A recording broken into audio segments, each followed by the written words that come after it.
नमस्कार बच्चों, एक बार फिर आपका स्वागत है। हम नेशनल इमरजेंसी टॉपिक कर रहे थे राष्ट्रीय आपातकाल। राष्ट्रीय आपातकाल में हमने क्या होता है राष्ट्रीय आपातकाल, कैसे उसको लागू किया जाता है, कैसे इशू करते हैं, वो सब समझ लिया था।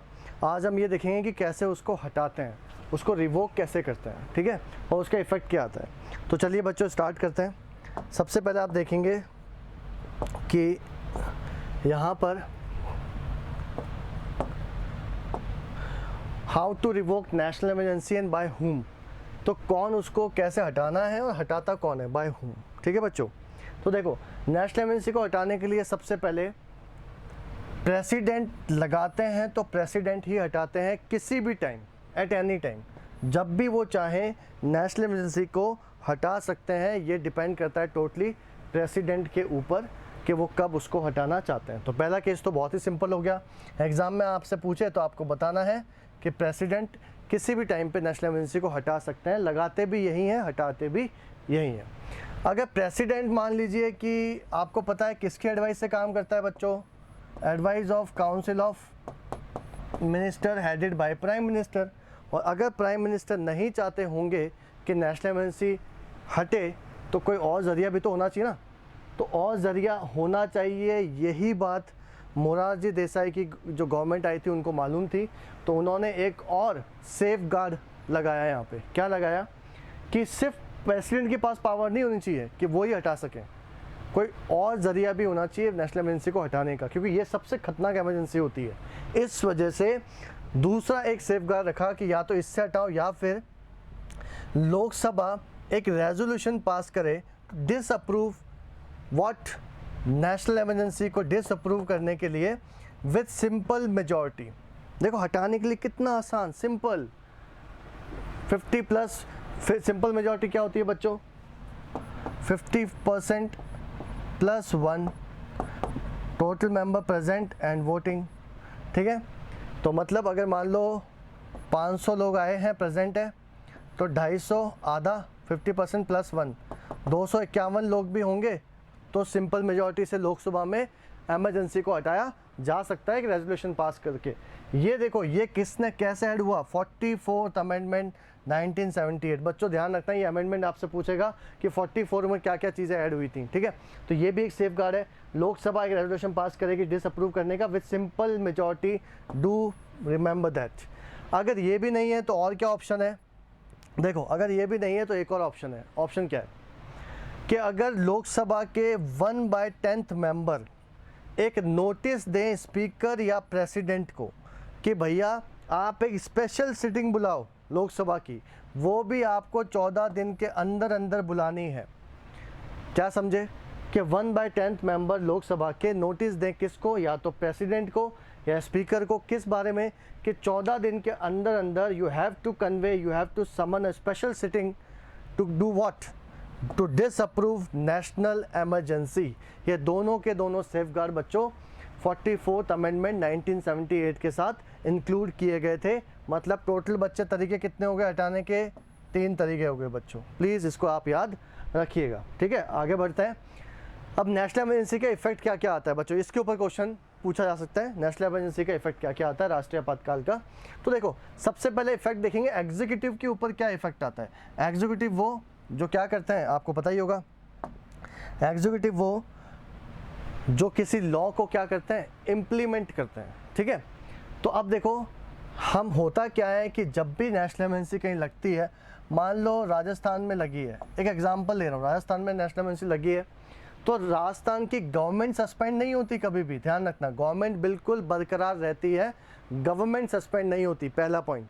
तो क्या होता है, बस ये होता है कि यूनियन गवर्नमेंट कोई भी ऑर्डर दे सकती है स्टेट गवर्नमेंट को।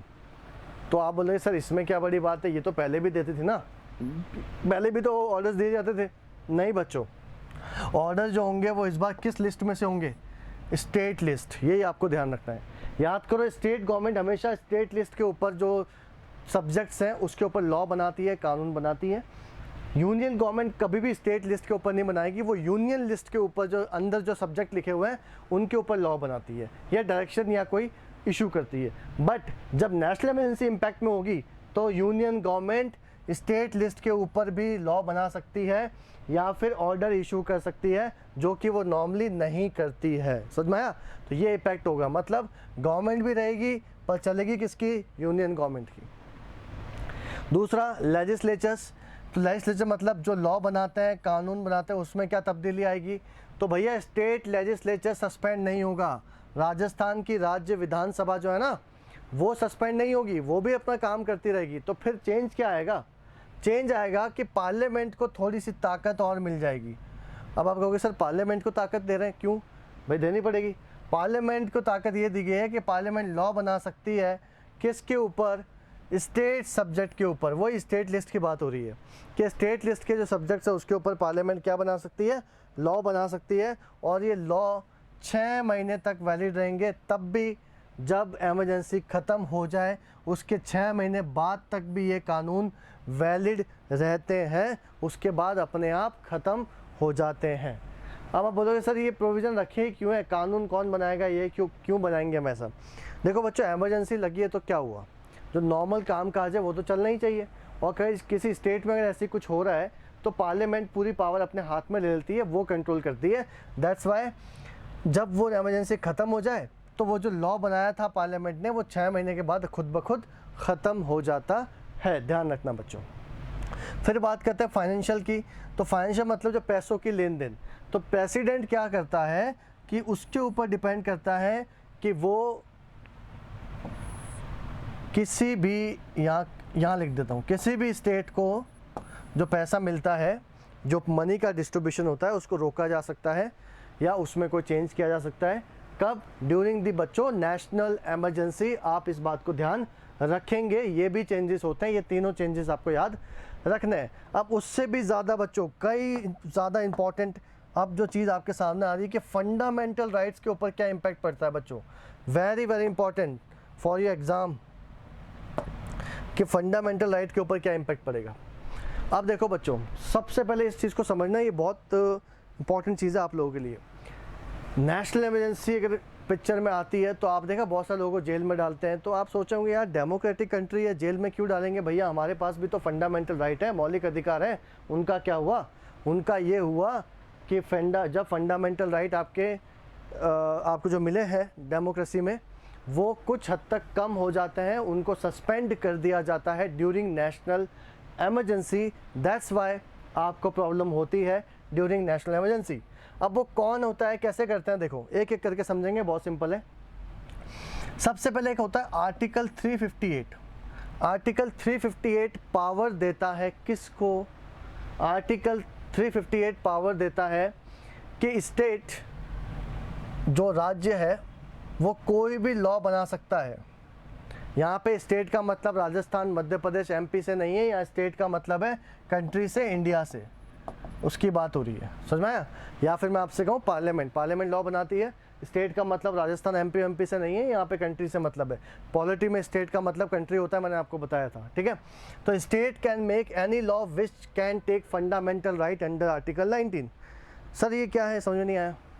कह रहा है कि गवर्नमेंट के पास उस समय ये ताकत होगी जब नेशनल इमरजेंसी लग गई, एप्लीकेबल हो गई बच्चों, लग चुकी है, उसके बाद गवर्नमेंट 358 का यूज़ करके कोई भी लॉ बना सकती है जो आपका आर्टिकल 19 आपसे छीन सकता है। अब आया समझ में? फिर कह रहा हूँ, नेशनल इमरजेंसी लग गई, फिर गवर्नमेंट चाहे तो कोई भी लॉ बना सकती है जिसमें आपका फंडामेंटल राइट जो मिला है आर्टिकल 19 में, याद है आपको 6 फंडामेंटल राइट्स मिलते हैं आर्टिकल 19 में, और वो राइट आपके वायलेट हो गए। अगर आपके वो राइट वायलेट हो रहे हैं, किस वजह से? क्योंकि पार्लियामेंट ने कोई लॉ बनाया, तो भी आप उसको कोर्ट में चैलेंज नहीं कर पाओगे। ये मैं नहीं कह रहा, ये आर्टिकल 358 कहता है। ये आर्टिकल 358 कहता है कि आपके फंडामेंटल राइट के ऊपर चोट आएगी अगर 358 का यूज़ गवर्नमेंट कर लेती है। बट मोरारजी देसाई, भाई बार बार पिक्चर में आएंगे वो, उन्होंने बोला भैया ये तो गलत बात है, कुछ सेफगार्ड तो करना पड़ेगा। फंडामेंटल राइट में freedom of speech and expression भी इसी में ही आता है, आपको याद हो तो, अभिव्यक्ति की आज़ादी, याद है 6 राइट जो थे। तो उन्होंने कहा कि ठीक है भैया, रुको, ठीक है। इसका मतलब क्या समझूं मैं? एक बच्चों क्लास में ध्यान रखना, जब भी नेशनल इमरजेंसी लगती है ना बच्चों, आर्टिकल 19 अपने आप सस्पेंड हो जाता है। ध्यान रखना, ये कंक्लूजन क्या निकला है कि जब भी नेशनल इमरजेंसी लगती है तो आर्टिकल 19 अपने आप ख़त्म हो जाता है। याद रखना बच्चों। बट मोरारजी देसाई ने बोला कि भैया नेशनल इमरजेंसी लगती है तो ऑटोमेटिकली सस्पेंड होता है। उन्होंने बोला अच्छा भैया ठीक है, मुझे ये बात समझ में आ गई। पर उन्होंने कहा कि रुको, ये सस्पेंड तभी होगा जब नेशनल इमरजेंसी आप वॉर या फिर एक्सटर्नल एग्रेशन के केस के ग्राउंड या उसको आधार बना के अगर आप नेशनल इमरजेंसी लगा रहे हो तभी सस्पेंड होगा आर्टिकल 19। अब आप बोलोगे सर ये दो स्पेशल क्यों उन्होंने ऐसा बोला? बच्चों आप खुद देखो ना, इमरजेंसी लगी, आपका आर्टिकल 19 सस्पेंड हो गया, आप कुछ बोल नहीं सकते, फ्रीडम ऑफ स्पीच एक्सप्रेशन खत्म हो गया आपका, ठीक है। पर मोरारजी देसाई ने उसको और अच्छे से समझाया। उन्होंने बोला कि ऐसा आप तभी कर पाओगे जब इमरजेंसी लगी हो, वॉर या फिर एक्सटर्नल एग्रेशन, चाइना से, पाकिस्तान से या बाहर से कुछ खतरा आ रहा है, तो आप आर्टिकल 19 सस्पेंड कर दो। क्यों? क्योंकि आर्टिकल 19 में मान लो मैंने कुछ ऐसा बोल दिया जिसका फ़ायदा चाइना को हो रहा है, जिसका फ़ायदा पाकिस्तान को हो रहा है। भाई हमारे यहाँ डेमोक्रेसी है, पॉलिटिकल लीडर है, वो आर्टिकल 19 में फ्रीडम ऑफ स्पीच एक्सप्रेशन है, उसका यूज़ कर देंगे। और उसने कुछ ऐसा बयान दे दिया अपोजिशन पार्टी ने जिसका फ़ायदा किसको हो जाए? पाकिस्तान या आसपास चाइना को हो जाए, तो वो गलत है कि नहीं है? बिल्कुल गलत है। इसलिए नेशनल इमरजेंसी लगती है आर्टिकल 19 अपने आप सस्पेंड हो जाता है। ये समझ में आया कि क्यों सस्पेंड हो जाता है? ये आपको समझ में आ गया होगा। दूसरा, तो उन्होंने ये क्यों बोला कि वॉर एक्सटर्नल एग्रेशन के केस में ही ये सस्पेंड होगा, ऐसा बाद में क्यों ऐड किया? 44th अमेंडमेंट से क्यों ऐड किया ऐसा? क्योंकि भैया सोचो, वॉर वगैरह में तो ये सब करना ठीक है कि हाँ भाई किसी लड़ाई हो रही है, हम कुछ ऐसा बोलें दुश्मन को फ़ायदा ना पहुँच जाए, सस्पेंड करना ठीक है।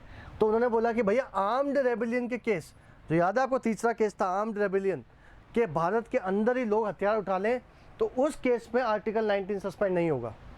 वो कह रहे हैं भैया घर की बात है, तो घर की बात में ऐसा नहीं होता कि आप बोलने नहीं दोगे।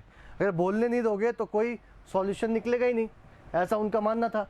इसलिए उन्होंने बोला कि मैं 2 पॉइंट जोड़ रहा हूँ, तीसरा पॉइंट हटा रहा हूँ यहाँ से, कि नेशनल इमरजेंसी अगर इन दोनों केस में लगी है तो आप आर्टिकल 19 सस्पेंड कर सकते हो। अगर घर की बात, अंदर आर्म रेबेलियन कुछ हो रहा है, तो आर्टिकल 19 आप सस्पेंड नहीं कर सकते। क्योंकि भैया किसी को फ़ायदा नुकसान तो होगा नहीं ना, बोलने की आज़ादी तो लोगों को होनी चाहिए। इसलिए आई होप ये बात क्लियर हो गई होगी आपको। फिर 358 क्या कहता है? अब आ जाओ 359। 359 भी एक बात कहता है। क्या कहता है?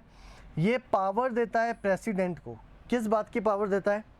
To suspend fundamental right. किस तरह से? ये पहली बात तो ये पावर देता है प्रेसिडेंट को कि आपका वो राइट सस्पेंड कर देता है, जिससे कि आप कोर्ट में जाते हो फंडामेंटल राइट को एनफोर्स करवाने। क्या मतलब है सर? इतनी भारी भरकम लाइन लिखी हुई है, क्या है इसका मतलब? देखो बच्चों, इसका मतलब यह है कि नॉर्मल केसेस में क्या होता था, यहाँ मैं आपको बताता हूँ। याद करिए, आपको याद है फंडामेंटल राइट आपके वायलेट हुए तो आप तुरंत भाग के कोर्ट जाते थे, और आप हाई कोर्ट या सुप्रीम कोर्ट कहीं भी जा सकते थे। याद है मैंने आपको फंडामेंटल राइट में पढ़ाया था कि आप कहीं भी जा सकते हो। अब ये आपको याद हो तो मैंने आपको क्या बताया था कि ये कोर्ट में जाना भी अपने आप में क्या है? आपका एक फंडामेंटल राइट है। ये मैं नहीं कह रहा, आर्टिकल 32 याद करिए, right to constitutional remedies, right, कि कोर्ट में जाना अपने आप में एक फंडामेंटल राइट है। तो आपका फंडामेंटल राइट जो आपके वायलेट होते हैं ना, उसमें अगर आप कोर्ट में जा रहे हो तो कोर्ट में जाना भी अपने आप में एक फंडामेंटल राइट है। अगर मैं आपसे यही राइट छीन लूँ बच्चों, यही राइट आपसे छीन लूँ, देखो ध्यान से देखना, ये जो आप फंडामेंटल राइट वायलेट होकर कोर्ट में भाग जाते हो, मैं आपको भागने का जो राइट है, जो आपके कोर्ट में जाने का अधिकार है, उसको ही छीन लूँ, तो मुझे फंडामेंटल राइट छीनने की ज़रूरत ही नहीं पड़ेगी। उनकी वैल्यू तो अपने आप ही ख़त्म हो गई। उनकी वैल्यू तो अपने आप ही ख़त्म हो गई। कैसे? कि अगर उनकी वैल्यू भी है, वो अगर सस्पेंड नहीं भी हुए हैं नेशनल इमरजेंसी में, पर उनके वायलेट होने पे आप कोर्ट नहीं जा पा रहे, तो उनका वैसे ही वो यूज़लेस हो गए, कोई मतलब ही नहीं निकला उसका। यही कहता है 359। देखो बच्चों ध्यान से, कि ये प्रेसिडेंट को एम्पावर करता है to suspend the right to move the court for enforcement of fundamental right. समझ में आया? तो आप कोर्ट में नहीं जा सकते फंडामेंटल राइट को एनफोर्स करवाने के लिए, ये 359 कहता है।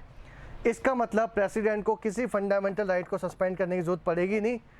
वो क्या करेगा? सिर्फ इसको सस्पेंड कर देगा, ख़त्म।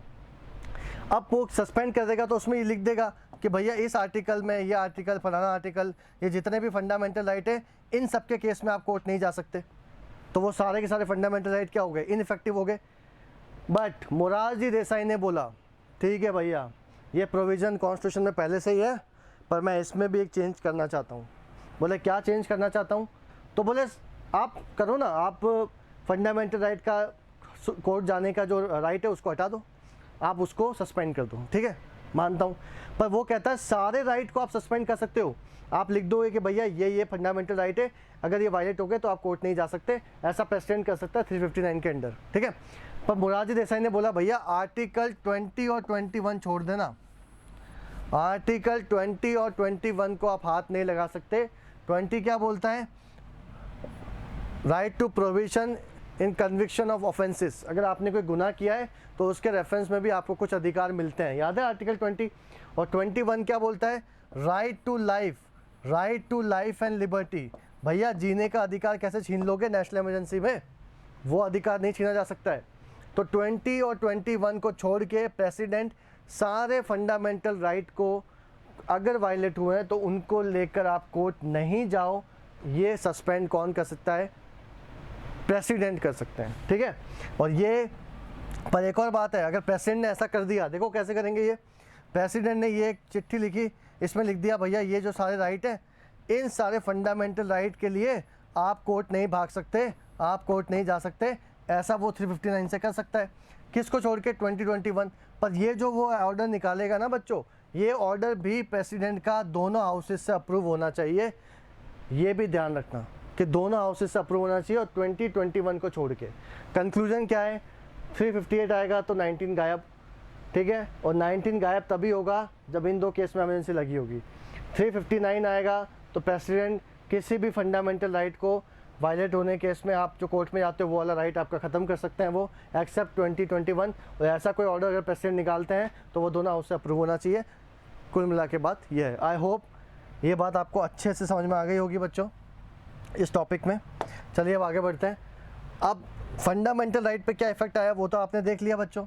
अब ज़रा ये देख लेते हैं कि एमरजेंसी की वजह से जो आपकी लोकसभा है या जो आपकी राज्य विधानसभा है उसमें क्या इम्पैक्ट आता है, ठीक है। तो देखो आप खुद सोच रहे होंगे ना, मोरारजी जब इंदिरा गांधी ने अपना टेन्योर कैसे बढ़ाया था, 1 साल बढ़ा दिया था अपना टेन्योर उन्होंने लोकसभा का, क्योंकि ये अधिकार उनको कहाँ मिला था? कॉन्स्टिट्यूशन में मिला था, ठीक है। क्या कि जब भी नेशनल इमरजेंसी लगेगी बच्चों, क्या लगेगी नेशनल इमरजेंसी, तो लोकसभा की लाइफ 1 साल तक बढ़ा सकते हैं। नॉर्मल टर्म से कितने साल बढ़ा सकते हो बच्चों? 1 साल। अगर लोकसभा की नॉर्मल लाइफ कितनी होती है बच्चों? 5 साल, आप 1 साल बढ़ा दो, कितने बढ़ा सकते हो? 6 साल तक लोकसभा चलेगी अब। जबकि ऐसा होता है नहीं, इलेक्शन तो 5 साल के लिए होते हैं। पर नेशनल इमरजेंसी लगी हुई है देश में तो लोकसभा का कार्यकाल 1 साल तक बढ़ाया जा सकता है। और ये जो भी है, जो भी आप 1 साल बढ़ाओगे, अगर आप बढ़ा रहे हो तो इसको, अगर आप बढ़ाते हो कि मान लीजिए यहाँ से देखते हैं आपने 5 के बाद आपको याद है नेशनल इमरजेंसी 6 महीने के हिसाब से बढ़ती थी, तो आपने 6 महीने बढ़ाई। अब 6 महीने बाद मान लो इस पॉइंट पर आके नेशनल इमरजेंसी हट गई, तो उसके 6 महीने तक ही जो है आपकी लोकसभा काम करेगी। मतलब नेशनल इमरजेंसी के ख़त्म होने के 6 महीने तक लोकसभा रहेगी, उसके बाद वो अपने आप डिसॉल्व हो जाएगी। ये मैं नहीं कह रहा, ये कॉन्स्टिट्यूशन में लिखा हुआ है, ठीक है बच्चों। इसका मतलब नॉर्मल टर्म होता है 5 साल का, नेशनल इमरजेंसी में आप 1 साल बढ़ा सकते हो। और आप ध्यान रखना इसमें लिखा हुआ है कि एक्सटेंशन को आप 6 महीने से ज़्यादा नहीं बढ़ा सकते अगर एमरजेंसी ख़त्म हो गई है। तो एमरजेंसी चल रही है तो आप 1 साल बढ़ा दो और बढ़ा दो, ठीक है। मैक्सिमम 1 साल बढ़ा सकते हो लोकसभा, बट एमरजेंसी को तो आप कितना भी बढ़ा सकते हो, ये ध्यान रखना। दूसरी बात, 6 मंथ के बाद अगर आपकी एमरजेंसी ख़त्म हो गई है तो 6 मंथ से ज़्यादा आप लोकसभा का टाइम नहीं बढ़ा सकते। कहने का मतलब है 5 साल आपने बढ़ा लिया, अब मान लो 5 साल ख़त्म हो रहे थे तभी एमरजेंसी लगा दी आपने, तो आप 6 महीने बढ़ा सकते हो। फिर आप वापस उसको 6 महीने बढ़ा सकते हो पार्लियामेंट के अप्रूवल से। अगर पार्लियामेंट ही नहीं रहेगी तो कहाँ से अप्रूव करोगे भैया इसको, ये भी ध्यान रखना आप, ठीक है। अब आगे बढ़ते हैं कि पार्लियामेंट क्या कर सकता है। नॉर्मल टेन्योर जो है उसका किसका, ये तो ऊपर बात हुई लोकसभा की, नीचे बात हो रही है स्टेट लेजिस्लेटिव असेंबली। याद है राज्य विधानसभा, जो हर राज्यों में एक राज्य विधानसभा होती है, उसका टेन्योर भी भैया आप 1 साल बढ़ा सकते हो और वही 6 महीने करके बढ़ाओगे। ध्यान रखना इसमें कोई नई बात नहीं है, पहले ही बता चुका हूँ, 6 महीने करके बढ़ाना है आपको, 2 बार आप 1 साल बढ़ा सकते हो। जब भी नेशनल इमरजेंसी रहेगी पिक्चर में तभी आप ऐसा कर सकते हो, वरना नहीं कर सकते, ये भी ध्यान रखना बच्चों। अब तक नेशनल इमरजेंसी 3 बार लग गई है भारत में, 62 में, 1971 में और 1975 में। पहले की दो नेशनल इमरजेंसी लगी, एग्जाम में क्वेश्चन आएगा स्टेटमेंट बेस, कितनी बार लगी है बच्चों, 3 बार, गलत मत करके आना। 62 में चाइना से लड़ाई हुई थी, इंडो-चीनो वॉर या इंडो चाइना वॉर, याद है आप लोगों को। उसके बाद 71 से पाकिस्तान में लड़ाई हुई, और पाकिस्तान की लड़ाई के बाद 75 में तो इंदिरा गांधी ने लगाई थी 2 साल के लिए, आपको ध्यान रखना है। तो ये बेटा बच्चों बताओ ये वाली कौन सी हुई, याद है आपको, वॉर और एक्सटर्नल एग्रेशन, है कि नहीं है। तो इस केस में आपका आर्टिकल 19 अपने आप सस्पेंड हो जाएगा, याद आया। पर इस केस में नहीं हुआ, हालांकि इस केस में हो गया था, इसके बाद ही तो प्रोविज़न लाया वो। तो 3 बार इमरजेंसी लग गई है, ये आप ध्यान रखना बच्चों। चलिए आगे बढ़ते हैं। अब नेक्स्ट, अब तक जो हमने बात किया वो सारी बात थी नेशनल इमरजेंसी की बच्चों, और आपको मैं बता दूं वो ख़त्म हो गया टॉपिक। दूसरी इमरजेंसी का टाइप है वो है प्रेसिडेंट रूल, या फिर इसको हम बोलते हैं कॉन्स्टिट्यूशनल इमरजेंसी, या फिर बच्चों इसको कहते हैं स्टेट इमरजेंसी। ये तीनों नाम बच्चों इसी के ही हैं। अब मैं आपको फिर रिपीट कर रहा हूँ, ये तीनों नाम इसी के ही हैं। आप गलती मत कर देना कि इसके अलावा कुछ और पूछेंगे आपसे। ये तीनों नाम इसी के ही हैं। और आर्टिकल क्या है इसका, तो वो भी देख लेते हैं, आ जाओ बच्चों। आर्टिकल इसका है 356। 356 का इस्तेमाल करके प्रेसिडेंट रूल लगा सकते हैं। एक बात मैं आपको अभी बता दूं, सारी की सारी इमरजेंसी, तीनों टाइप की इमरजेंसी प्रेसिडेंट ही लगा सकते हैं, प्रेसिडेंट कभी भी हटा सकते हैं, ख़त्म। उसके अलावा जो प्रोविज़न है वो आपको याद रखना है। अब ये प्रेसिडेंट रूल पढ़ाने से पहले एक चीज़ पढ़ाना बहुत ज़रूरी होता है बच्चों। ये चीज़ अगर आपको नहीं पता है तो बहुत दिक्कत हो जाती है। देखो आर्टिकल 355 पढ़ाऊँगा मैं आपको, पहले क्यों पढ़ाऊँगा अभी देख लेते हैं।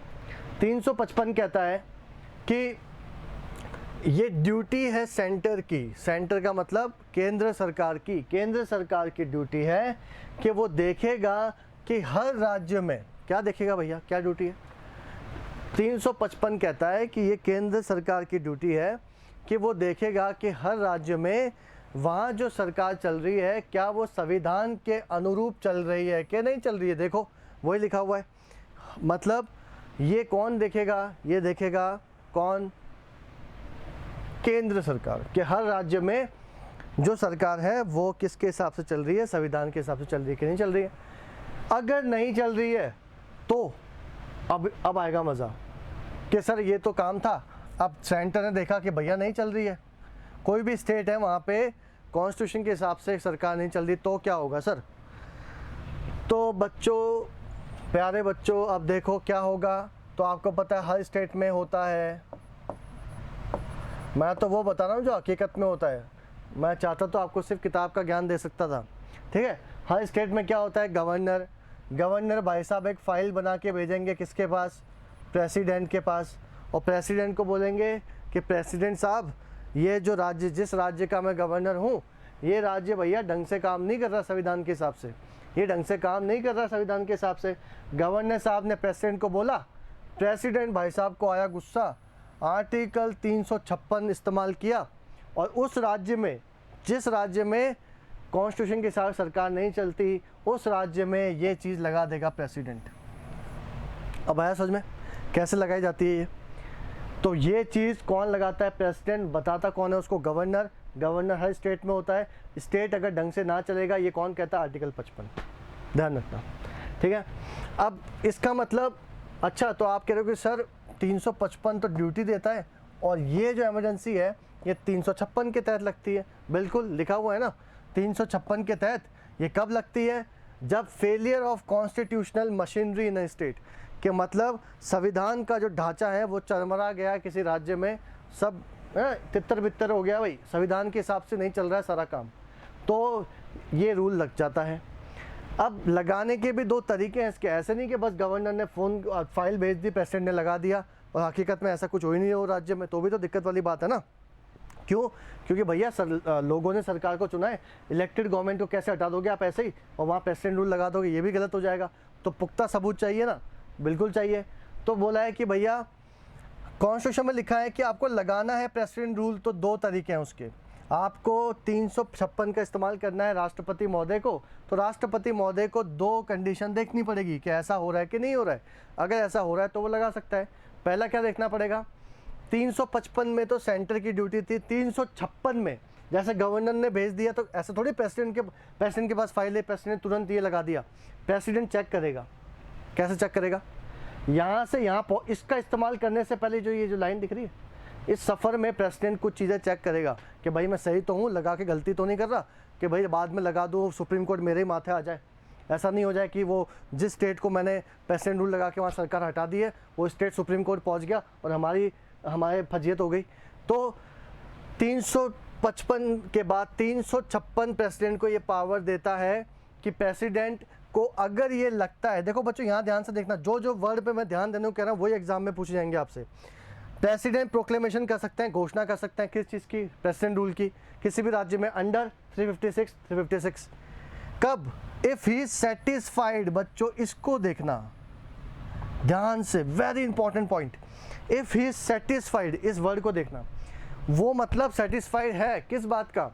कि राज्य में ऐसी स्थिति उत्पन्न हो गई है कि राज्य की गवर्नमेंट जो है वो संविधान के हिसाब से नहीं चल रही। तो यही बात तो गवर्नर ने बोली थी, याद करो, बोली थी यही बात गवर्नर ने। तो प्रेसिडेंट को भी लगा हाँ भैया सही बोल रहा है गवर्नर, 356 में मैं अब जो देख पा रहा हूँ, मुझे लग रहा है मेरा सेटिस्फेक्शन है, मुझे लग रहा है कि ऐसा हुआ है। तो इसका मतलब ये उसको लग रहा है।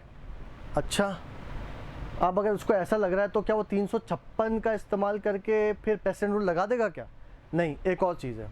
आप इस 356 को उल्टा करो ज़रा, एक और आर्टिकल है 365। बच्चों 3 आर्टिकल पिक्चर में आ रहे हैं, 355, 356, ये दो तो आपको याद ही रहेंगे। 365 याद रखना। 365 भी कुछ कहता है। क्या कहता है?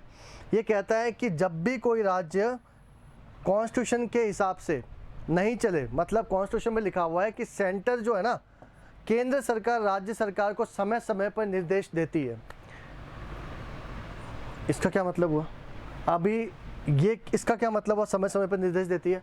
जो भी कॉन्स्टिट्यूशन में ड्यूटी है सेंटर की कि राज्य को ये बताना, राज्य को जो कहता है राज्य को मानना पड़ेगा, क्योंकि कॉन्स्टिट्यूशन में लिखा हुआ है। सेंटर स्टेट रिलेशन करके एक टॉपिक होता है, उसके हिसाब से सेंटर हर स्टेट को कुछ ना कुछ डायरेक्शन देता है कि भैया ये काम करो, स्कीम पूरी होनी चाहिए, या आपने काम नहीं भिजवाया, इसके ऑडिट नहीं भिजवाई, तो वो सब काम तो ढंग से चलना चाहिए ना, तभी तो देश चल पाएगा। तो पहला पॉइंट, जब गवर्नर प्रेसिडेंट को कहते हैं कि भैया लगाओ प्रेसिडेंट रूल, तो प्रेसिडेंट चेक करते हैं। पहला पॉइंट होता है ये कि 356 में उनको लगता है, वो सेटिस्फाई है कि ये सब हो रहा है, संविधान के हिसाब से नहीं चल रहा। अब मान लो प्रेसिडेंट ने देखा यार ये तो लग ही नहीं रहा है, ऐसा तो कुछ नहीं है, स्टेट में सब ठीक चल रहा है। अगर उनको ये वाला पॉइंट लग रहा है कि ये तो ठीक है, तो दूसरा पॉइंट चेक करेंगे। वो दूसरा पॉइंट कौन सा है? ये रहा दूसरा पॉइंट, ये नीचे वाला। किसके तहत? 365 को चेक करेंगे। वो 365 कहता है कि अगर सेंटर का कहा स्टेट ने नहीं माना है तो भी प्रेसिडेंट रूल लगाया जा सकता है। तो बच्चों 2 केस हो गए प्रेसिडेंट रूल लगाने, एग्जाम में ध्यान रखना। पहला कि जब राज्य जो है वो कॉन्स्टिट्यूशन के हिसाब से ना चले, कॉन्स्टिट्यूशनल मशीनरी फेल हो गई वहाँ की, तो हर स्टेट में गवर्नर होगा, वो इन्फॉर्म करेगा प्रेसिडेंट को। प्रेसिडेंट 2 ग्राउंड चेक करेगा, दोनों में से एक भी पकड़ा गया तुरंत प्रेसिडेंट रूल हो जाएगा उसको, क्योंकि वो कोर्ट में अगर वो चैलेंज करते हैं इस डिसीजन को, तो प्रेसिडेंट भी तो बोलेगा ना कि मैंने किस बेसिस पे लगाया। सुप्रीम कोर्ट पूछेगा उनसे, बताओ किस आधार पे लगाया तुमने प्रेसिडेंट रूल, एक चुनी हुई सरकार को कैसे गिरा दिया। तो उनको भी बताना पड़ेगा, अपना मुंह दिखाना पड़ेगा। वो ये चेक करेंगे, अगर इसमें गड़बड़ पाई जा रही है तो भी लगा देंगे, इसमें गड़बड़ पाई जा रही है तो भी लगा देंगे, दोनों में गड़बड़ पाई जा रही है तो भी लगा देंगे, कोई एक मिलना चाहिए। तो बच्चों ये 2 आर्टिकल, ये 2 ग्राउंड आपको याद रखने हैं, और ये तो दोनों बातें एक जैसी ही हैं, ज़्यादा डिफरेंस नहीं है। अब एक आखिरी बात, do not confuse, president rule ये तीनों के तीनों लगते हैं 356 में, ध्यान रखना। पर इसको लगाने के लिए कुछ और आर्टिकल्स की हेल्प ली जाती है, वो आप ध्यान रखना। आई होप प्रेसिडेंट रूल आपको समझ में आ गया होगा, कोई समस्या नहीं होगी। अब प्रेसिडेंट रूल चलो मान लिया लगा दिया, वो जो 2 ग्राउंड थे आपने देखे ना, दोनों ग्राउंड पे कंडीशन ऐसी आ गई है कि मान लीजिए प्रेसिडेंट रूल लग चुका है। अब मान लो आप क्या समझ रहे हो कि प्रेसिडेंट रूल लग चुका है, ठीक है। तो प्रेसिडेंट रूल लगने के बाद में बच्चों क्या क्या चेंजेस आते हैं, किसमें? ऑब्वियसली किसमें आएंगे बच्चों? हम किसकी बात कर रहे हैं? स्टेट की। तो मतलब स्टेट के ऊपर गवर्नर होता है, स्टेट के अंदर गवर्नर ने प्रेसिडेंट को बताया, प्रेसिडेंट ने 356 आर्टिकल का इस्तेमाल किया, और आर्टिकल का इस्तेमाल करके प्रेसिडेंट रूल लगा दिया किसमें? राज्य में। समझ में आ रहा है? और कब वो लगाएगा, वो 2 ऑप्शन चेक करेगा जो मैंने आपको पढ़ाए थे, दोनों सेटिस्फाई है वो लगा देगा, लगा दिया। अब राज्य के ऊपर लग गया है क्या, इसको बोलते हैं राष्ट्रपति शासन। बच्चों जम्मू कश्मीर के केस में अलग था, वहाँ गवर्नर का शासन होता था, उनका कॉन्स्टिट्यूशन अलग था। बच्चों ध्यान रखना, कंफ्यूज मत करना। कई बार बच्चे पूछते हैं सर वहाँ पे बहुत टाइम तक चल रहा था, वो अलग केस है। तो राष्ट्रपति शासन होता है, राष्ट्रपति का शासन हो रहा है राज्य में। अब आपके मन में सवाल आएगा सर वहाँ की गवर्नमेंट का क्या हुआ। पहली बात, वहाँ पे अब फंक्शन कैसे चलेगा, क्या इफेक्ट आता है प्रेसिडेंट रूल का, भाई यही तो जानना है, एग्जाम में यही तो क्वेश्चन आएंगे। तो आपने ये साइकिल पूरी समझ ली है। इसके आगे की ये जो स्टेट के अंदर क्या चेंजेस आएंगे राष्ट्रपति शासन या प्रेसिडेंट रूल लगने से, वो हम समझेंगे अगले या आखिरी वीडियो में। तो हम अभी तक का जो समझा हुआ टॉपिक है आप उसको रिवाइज करिएगा। इस चीज़ को हम यहीं पे विराम देते हैं। आई होप आपको समझ में आया होगा। बहुत बहुत धन्यवाद, नमस्कार।